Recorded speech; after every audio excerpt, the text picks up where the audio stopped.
Doctor Nityanand जी का स्वप्न था, उसे साकार करने में अपने आप को लगातार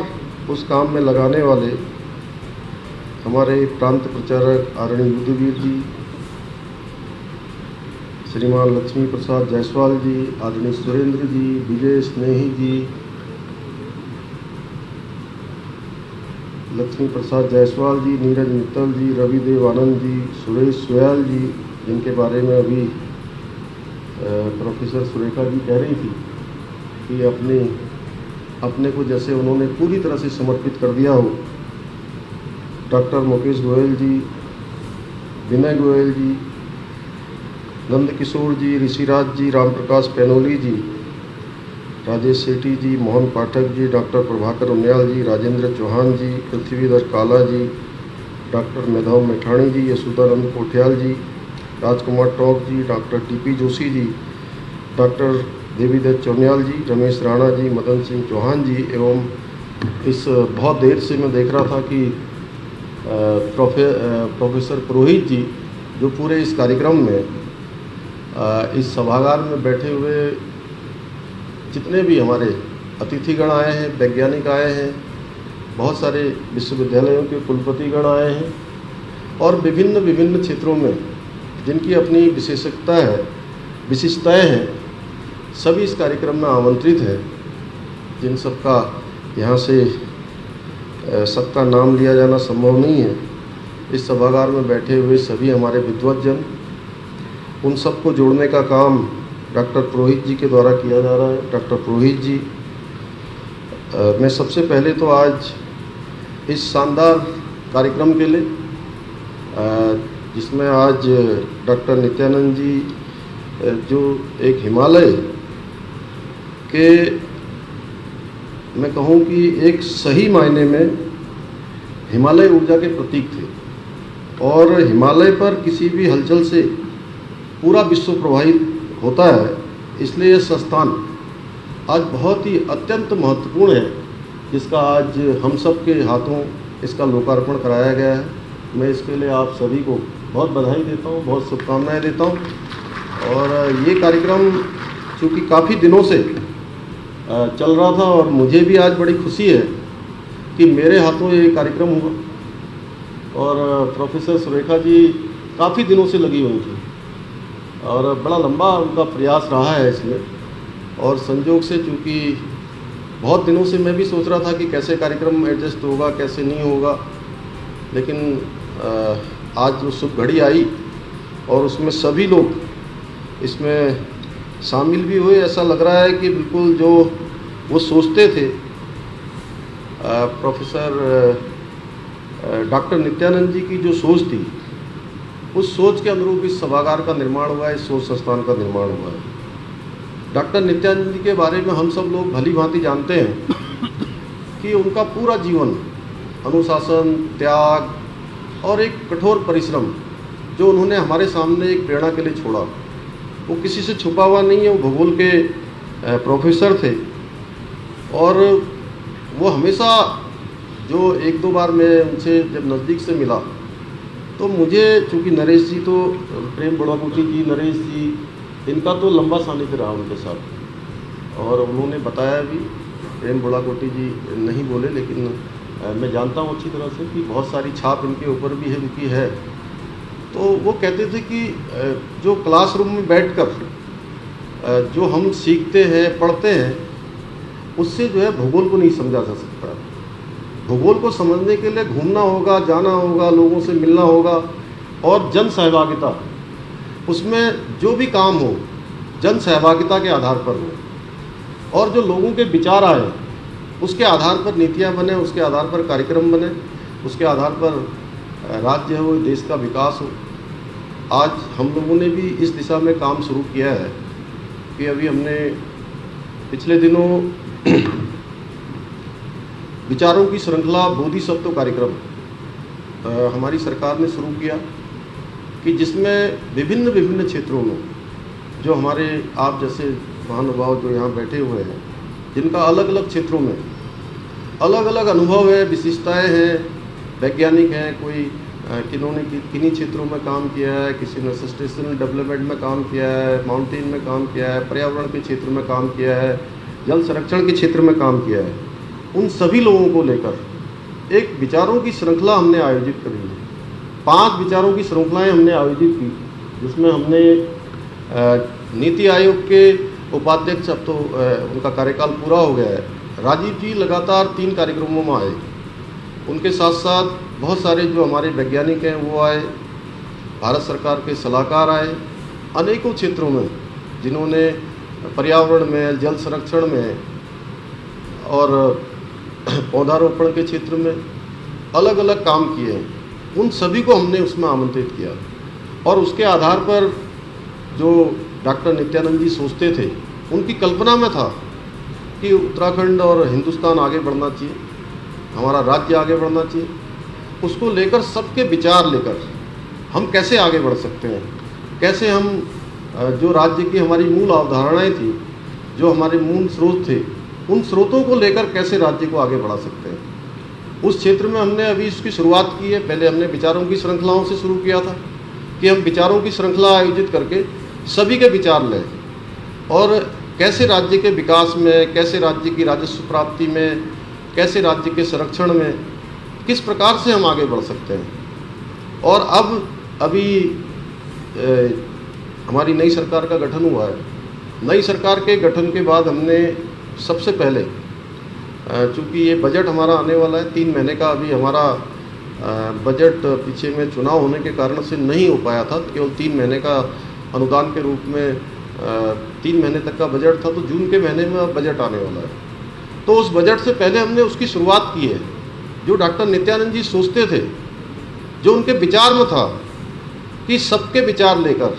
तो हमने समाज के क्षेत्र में काम करने वाले, कोई व्यावसायिक क्षेत्र में काम करते हैं, कोई पर्यावरण के क्षेत्र में काम करते हैं, कोई व्यापार के क्षेत्र में काम करते हैं, अलग अलग क्षेत्रों में, उद्योग के क्षेत्र में काम करने वाले, उन सभी को हमने आमंत्रित किया और उन सभी को आमंत्रित करने के बाद सबके विचार लिए हैं। और इसके आधार पर हमने प्री बजट एक संवाद अभी कायम किया था। उसमें 2 कार्यक्रम हमने यहाँ पर किए थे। एक कार्यक्रम हमने देहरादून में किया था, जिसमें गढ़वाल संभाग के सभी लोगों को आमंत्रित किया, और एक हमने कुमाऊं संभाग में कार्यक्रम किया। लगभग 8 से 9 समूह के लोगों को अलग अलग श्रृंखलाओं में, अलग अलग ग्रुप में हमने आमंत्रित करके सबके विचार लिए, जिससे कि हम उनको बजट में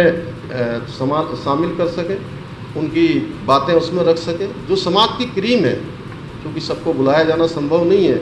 1 करोड़ 25 लाख लोगों के जो प्रतिनिधि के रूप में अपने अपने क्षेत्रों में काम करते हैं, उन सभी को बुलाकर हमने उसमें बजट में उनके विचार लेकर नए बजट में उनको शामिल करने का भी प्रयास किया है। तो ऐसे अनेकों कार्य कर रहे हैं। अभी हमारे देश के प्रधानमंत्री मोदी जी के नेतृत्व में लगातार जैसे देश आगे बढ़ रहा है, उनके कालखंड के भी 8 साल पूरे हो गए, और इन 8 सालों में पूरी दुनिया के अंदर भारत का मान सम्मान और स्वाभिमान पूरी दुनिया में बढ़ा है। हम किसी भी क्षेत्र की बात करें, आज भारत आत्मनिर्भर भारत बन रहा है। आज भारत की पहचान पूरे विश्व में एक अलग प्रकार से हो रही है। भले ही चूँकि ये कोई राजनीतिक मंच नहीं है, ये बहुत ही हमारा एक ऐसा एकेडमिक मंच है, लेकिन चूँकि मुझे कहते हुए कोई संकोच नहीं है कि आज विदेशों में रहने वाले जो लोग इस विचार को भी नहीं मानते होंगे, मोदी जी को भी नहीं मानते होंगे, लेकिन उनको भी जो है बड़े सम्मान की अनुभूति होती है जब वो विदेशों में रहते हैं। वो कहते हैं कि हम भारतवर्ष के हैं। आज कोई क्षेत्र ले लीजिए, पहले के समय में जो हमारा वर्क कल्चर होता था, तमाम लोग जो है अलग प्रकार का एक वर्क कल्चर था। 2014 के बाद एक देश के अंदर नया वर्क कल्चर आया और नई कार्य पद्धति, नई कार्य संस्कृति देश के अंदर आई है। चाहे आज वो एकेडमिक क्षेत्र हो, चाहे सोशल क्षेत्र हो, चाहे वो कोई भी क्षेत्र हो, प्रशासनिक क्षेत्र हो या समाज का क्षेत्र हो, व्यापार का क्षेत्र हो, उद्योग का क्षेत्र हो, एक कार्य संस्कृति इस प्रकार की आ गई है कि अगर आप काम नहीं करेंगे तो ज़्यादा दिनों तक टिके नहीं रह पाएंगे। अच्छा परफेक्शन, मैक्सिमम गवर्नेंस और मिनिमम गवर्नमेंट, कैसे अच्छा आउटपुट आएगा। तो हम सब लोग, चूँकि जो डॉक्टर नित्यानंद जी सोचते थे, जो उनके दर्शन में था, जो उनके विचारों में था, जो उनके एक संकल्प में था, उसी को लेकर कि समाज के अंतिम छोर में खड़े हुए व्यक्ति तक कैसे शासन पहुँचे, कैसे सरकार पहुँचे। विकल्प रहित संकल्प, जो हमने एक स्लोगन दिया है, विकल्प रहित संकल्प, कि जिसमें कोई विकल्प नहीं है। अगर संकल्प में हमने विकल्प ले लिया तो हमारा संकल्प वहीं पर टूट गया, यानी कि जो हमारी मंजिल है वो हमसे रूठ गई, हमारे रास्ते हमसे भटक गए और हमारा उद्देश्य भी हमसे ओझल हो गया। तो इसलिए डॉक्टर नित्यानंद जी के इस सोच संस्थान, उनके नाम से जो बना है अध्ययन केंद्र, उसके उद्घाटन के अवसर पर जो वो सोचते थे, जो उनके विचार में था, उत्तराखंड राज्य को बनाने में भी उनका बहुत बड़ा योगदान रहा और ये किसी से छुपा हुआ नहीं है। विश्व को एकात्म मानववाद का मंत्र देने वाले मुझ जैसे करोड़ों कार्यकर्ताओं के पथ प्रदर्शक पंडित दीनदयाल उपाध्याय जी से प्रेरित होकर डॉक्टर नित्यानंद जी ने भी राष्ट्रीय स्वयंसेवक संघ का काम और जुड़े समाज को जागृत करने का कार्य करते रहे। प्रकृति के सुकुमार कवि सुमित्रानंद पंत जी ने लिखा था कि उस समय कांटों से कुटिल भरी हो यह जटिल जगत की डाली, इसमें ही तो जीवन के पल्लव की फूटी लाली, अपनी डाली के कांटे बेचते नहीं अपना तन, सोना सा उज्ज्वल बनने तपता नित प्राणों का धन। ऐसा प्रतीत होता था कि समाज के विकास और सामाजिक जन जागरण को अपना प्रथम ध्येय मानने वाले डॉक्टर नित्यानंद जी ने इन पंक्तियों को अपने जीवन में आत्मसात किया और हमेशा अपने जीवन को तिल तिल लगाकर इस समाज को और राष्ट्र को एक प्रेरणा देने का उन्होंने जो काम किया वो नित्य निरंतर तक चलता रहेगा। 21 अक्टूबर 1991 को उत्तरकाशी में आए विनाशकारी भूकंप ने डॉक्टर नित्यानंद जी को भीतर तक एक तरह से झकझोर दिया था, जिसके बारे में अभी आदमी नरेश जी ने किया था। मनेरी में बहुत बड़ा प्रकल्प हमारा चलता है, उसके मैं कहूँ कि उसके जनक, उसके फाउंडेशन में कोई था तो डॉक्टर नित्यानंद जी थे। और जब ये भूकंप आया था तो उन्होंने एक क्षण की देरी किए हुए प्रभावित क्षेत्रों में स्वयंसेवकों के साथ जाकर राहत और बचाव का कार्य किया था। हमारे बीच में कई सज्जनों द्वारा उनके समय के जो काम हैं, इतने सारे नाम जो उन्होंने पहले मैंने भी लिए और नरेश जी ने भी लिए, वो सारे उस समय के साक्षी हैं। और भटवाड़ी मनेरी का तो उनका जो हमारा प्रकल्प है वो इसका जीवंत उदाहरण है कि उन्होंने अपने आप को कितना तपाकर, कितना अपने आप को लगाकर, तिल तिल लगाकर उन्होंने उसका आगे बढ़ाने का काम किया। और पृथक राज्य के पक्षकार होने के नाते उत्तराखंड राज्य में उनकी महत्वपूर्ण भूमिका रही, उसके आंदोलन में महत्वपूर्ण भूमिका रही। उत्तराखंड के एक सच्चे हितैषी और उत्कृष्ट समाज शिल्पी के रूप में कार्य करते हुए उन्होंने हमेशा उत्तराखंड में विशेषकर युवाओं और नौजवानों को, और जो हमारा जनजाति समाज है, जो चाहे हम जौनसार भाबर की बात करें, राजी हों या हमारे भोटिया जाति के हों, बुक्सा हों, थाड़ू समाज के लोग हों, उन सब के लिए विशेष रूप से सोचा कि ये सब जातियों का भी उत्थान होना चाहिए, ये सब लोग भी समाज की मुख्य धारा में आना चाहिए। उसके लिए उन्होंने लगातार काम किया। वो युवाओं को संगठित करते हुए लगातार राष्ट्र निर्माण के लिए उनको प्रोत्साहित करते रहते थे। भूगोल के क्षेत्र में उनका जो व्यवहारिक ज्ञान था वो हम सबके सामने है कि वो हमेशा कहते थे कि केवल पुस्तकें और शोध पत्र इससे केवल हिमालय को नहीं समझा जा सकता है जब तक कि उसमें भ्रमण न किया जाए, व्यवहारिक रूप से न जाया जाए। तो ऐसे अनेकों कार्य उनके द्वारा किए गए। उनके द्वारा होली हिमालय जो पुस्तक लिखी गई उसके बारे में हम सभी जानते हैं कितनी उसकी प्रसिद्धि थी, कितना उसमें ज्ञान था, कितना तत्व था, सारी चीज़ें भली भांति जानते हैं। आज ऐसे अनेकों कार्य, अभी हमारे यहाँ पर चारधाम यात्रा चल रही है, क्योंकि उनका जो हृदय था डॉक्टर नित्यानंद जी का, वो भी इस पहाड़ के अंदर बसता था, इस पहाड़ की सोच के साथ चलता था। तो आज उत्तराखंड के अंदर और हमारे देश के जो प्रधानमंत्री मोदी जी हैं, उन्होंने भी 5 नवंबर 2021 को बाबा केदार की भूमि से कहा कि ये आने वाला जो दशक है, ये 21वीं सदी का तीसरा दशक उत्तराखंड का दशक होगा। और उन्होंने वहाँ 5 नवंबर को घोषणा करी, उन्होंने वहाँ मंच से कहा। और इस बार जो यात्रा चल रही है, ये जो यात्रा पर्यटक सीजन जो हमारा उत्तराखंड का चल रहा है, पूरे में स्थिति ये है कि आज चाहे हमारे यमुनोत्री हो, गंगोत्री हो, केदारनाथ हो, बद्रीनाथ हो, या प्रदेश के अन्य स्थान हो, नैनीताल हो, मसूरी हो, ऐसे अनेकों स्थान आज पैर रखने की जगह नहीं है। आप लोग अखबारों में पढ़ रहे होंगे कि आज यात्रा में बहुत बड़ी संख्या में लोग आ रहे हैं। उन्होंने वहाँ का, और मैं सच बताऊं तो इस समय हम लोगों के लिए यात्रा चलाना एक बहुत बड़ी चुनौती हो रही है कि कैसे हम व्यवस्थित करें, क्योंकि हमारा ये भी उद्देश्य है कि लोग आ रहे हैं तो लोग सुरक्षित आएँ, सुरक्षित वापस जाएं, उनकी यात्रा सरल हो, सुगम हो। उसके लिए हम लगातार काम कर रहे हैं। हमने रजिस्ट्रेशन की एक व्यवस्था शुरू करी थी, और रजिस्ट्रेशन की व्यवस्था में चूँकि शुरुआत में हमने सोचा कि जो दर्शन करने लोग आ रहे हैं,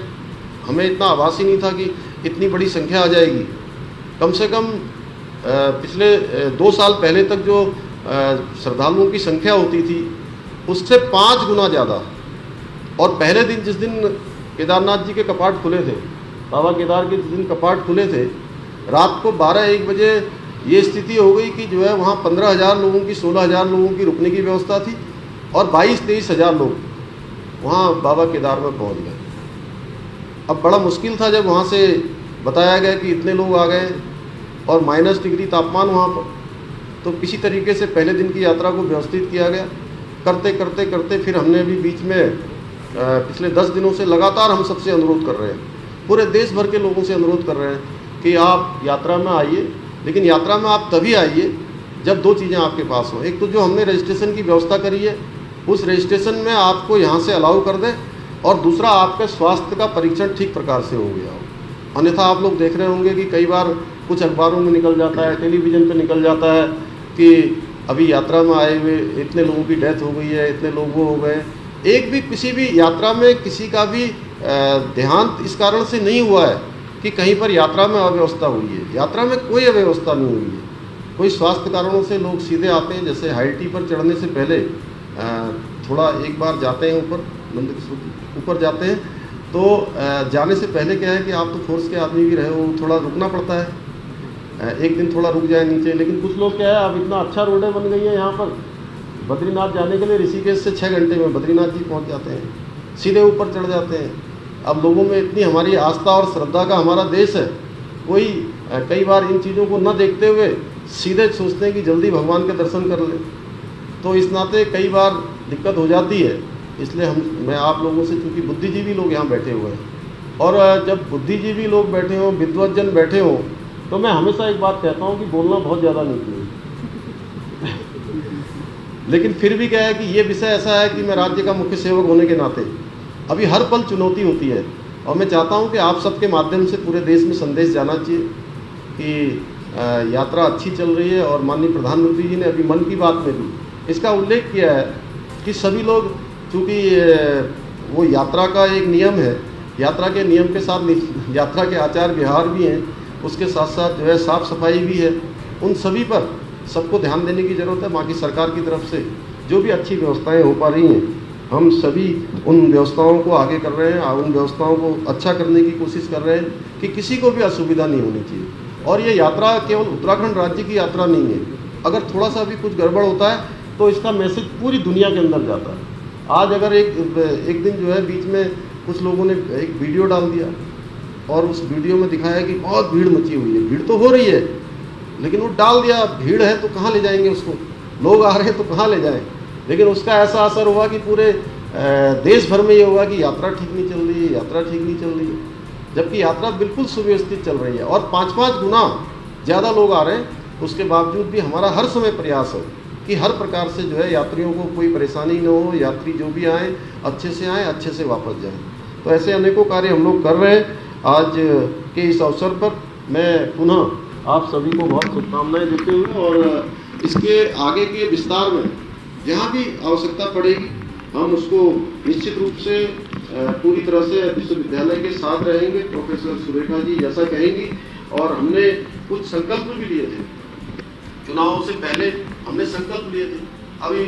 प्रधानमंत्री मोदी जी के कालखंड में वो बातें होने लगी है कि जो कहते हैं वो करते हैं, यानी जो कहा वो किया, और जो वायदा किया उसको भी निभाना है। तो उस क्रम में हमने उत्तराखंड राज्य में 12 फरवरी 2022 को एक संकल्प लिया था उत्तराखंड की देवतुल्य जनता के सामने कि हमारी नई सरकार के गठन होते ही हम उत्तराखंड के अंदर सबके लिए, जो देश के अंदर लंबे समय से मांग उठती रही कि समान नागरिक संहिता होनी चाहिए। राम मंदिर बन गया, राम मंदिर बन रहा है, अयोध्या में धारा 370 समाप्त हो गई और समान नागरिक संहिता भी देश के अंदर लागू होनी चाहिए। तो हमने कहा कि हम हिमालय के राज्य हैं, देवभूमि है, हमारे यहाँ हर परिवार से कोई ना कोई सेना में है, कोई अर्धसैनिक बलों में है, कोई सेना में है, किसी का बेटा है, किसी की बेटी है, किसी का भांजा है, भतीजा है, चाचा है, कोई न कोई सेना या अर्धसैनिक बलों में काम करते हैं। दो अंतर्राष्ट्रीय सीमाओं से हमारा राज्य लगा हुआ है। तो हमारे राज्य के अंदर चाहे कोई किसी धर्म का हो, पंथ का हो, समुदाय का हो, सबके लिए एक समान कानून होना चाहिए। तो हमने जो संकल्प लिया था, नई सरकार के गठन होते ही हमने जो है इस संकल्प को धरातल पर उतारने के लिए काम शुरू कर दिया। पहले दिन हमने पहली जो हमारी बैठक हुई थी मंत्रिमंडल की, उसमें हमने निर्णय किया कि हम इसमें एक कमेटी बनाएंगे, उच्च स्तरीय कमेटी बनाएंगे और वो उच्च स्तरीय कमेटी हमारी बन गई है। प्रोफेसर हमारी जस्टिस रंजना प्रकाश देसाई, सेवानिवृत्त न्यायाधीश के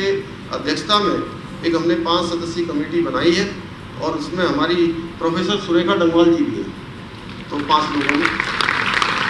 तो ये कमेटी हमारा सारा ड्राफ्ट तैयार करेगी, सभी जो हितधारक हैं, स्टेक होल्डर्स हैं, उन सभी से बात करेगी और बात करने के बाद ड्राफ्ट बनाएगी और उत्तराखंड की सरकार उसको लागू करेगी। हमने जो है इस प्रकार का निर्णय लिया है और हम इसको काम को कर रहे हैं, क्योंकि उत्तराखंड में हम इसको लागू करने जा रहे हैं और हम देश के अन्य राज्यों से भी ये अपेक्षा करते हैं कि वो भी अपने यहाँ लागू करें और इसको लागू होने से बहुत सारे फायदे वो उसके अभी जो आएंगे, अभी कम से कम 20% जो कानूनी मामले चल रहे हैं वो अपने आप कम हो जाएंगे। ठीक प्रकार से चूँकि सभी के लिए एक समान कानून होगा और यहाँ पर कानून व्यवस्था की अच्छी व्यवस्था होनी चाहिए। धर्म, अध्यात्म और संस्कृति का हमारा केंद्र है, पर्वतों से, नदियों से और हमारे वनों से आच्छादित हमारा राज्य है। यहाँ पर शांति व्यवस्था भी कायम रहनी चाहिए, अनावश्यक रूप से विवाद नहीं होने चाहिए। इसको लेकर हमने निर्णय लिया था, इसको हम धरातल पर उतार रहे हैं। क्योंकि आप सब लोग हमारे समाज की क्रीम यहाँ बैठी हुई है, इसलिए मुझे लगा कि आप सबके सामने बताना चाहिए और ये बात रखनी चाहिए। हमारे यशस्वी प्रधानमंत्री मोदी जी के विजन और निर्देशन में science engineering research board SERB, science and technology विभाग, भारत सरकार के द्वारा महिला वैज्ञानिकों को शोध एवं व्यावसायिक उत्कृष्टता के लिए प्रोत्साहित किया जा रहा है। इसके लिए मैं SERB के सचिव प्रोफेसर संदीप वर्मा जी एवं डॉक्टर मोनिका अग्रवाल जी व उनकी टीम को बहुत उनका धन्यवाद करता हूँ, सराहना करता हूँ कि आप सब लोगों ने हमारा बड़ा सहयोग किया है। आपने इस कार्य के लिए हमारे प्रदेश उत्तराखंड को एक प्रीमियर विश्वविद्यालय, दून विश्वविद्यालय को चुना है अम्बेडकर चेयर के रूप में, अन्य रूपों में। तो आप सबका मैं अपने उत्तराखंड राज्य की तरफ से आप सबका अभिनंदन करता हूं और आपसे अपेक्षा करता हूं कि आगे भी लगातार, क्योंकि आप लोगों के जो भी वहां से जो क्राइटेरिया होंगे उन क्राइटेरिया को हमारे राज्य में लागू किया जाएगा, उसका पालन किया जाएगा। लेकिन हम आपसे अपेक्षा करते हैं कि और भी ज़्यादा बढ़ चढ़ के हमारा नवोदित राज्य है, हमने ये संकल्प लिया है कि जब हमारा राज्य 25 वर्ष का होगा, तो 25 वर्ष का जब हमारा राज्य होगा तो हम हिंदुस्तान के श्रेष्ठ राज्यों में से एक राज्य हों, उस दिशा में हम काम कर रहे हैं। ये यात्रा कोई